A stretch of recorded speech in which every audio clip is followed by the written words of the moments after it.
Hi friends, hope you all are doing well.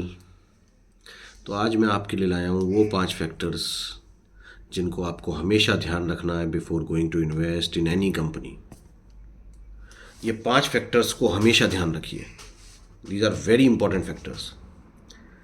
तो ये 5 factors हैं। First one is B. B stands for borrowings.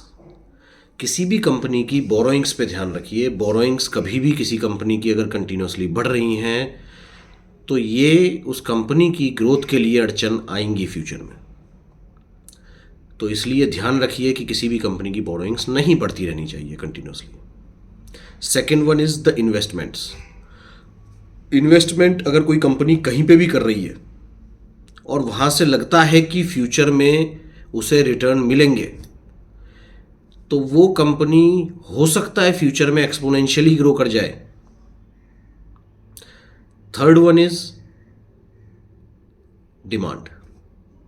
Demand of product or a service which that company is providing। अगर उस company के product की या service की demand आपको लगता है कि फ्यूचर में बढ़ेगी,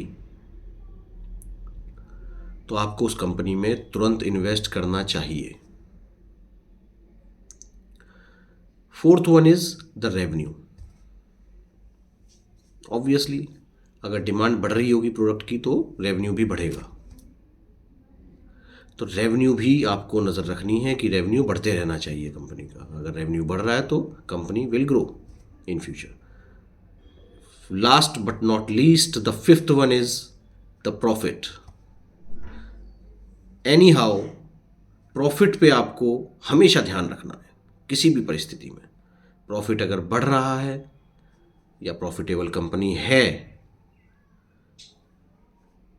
तो वो कंपनी के हाई चांसेस हैं कि वो ग्रो करेगी फ्यूचर में। तो ये 5 चीज़ें हमेशा ध्यान रखो। प्रॉफिट बढ़ते रहना चाहिए, रेवेन्यू बढ़ते रहना चाहिए,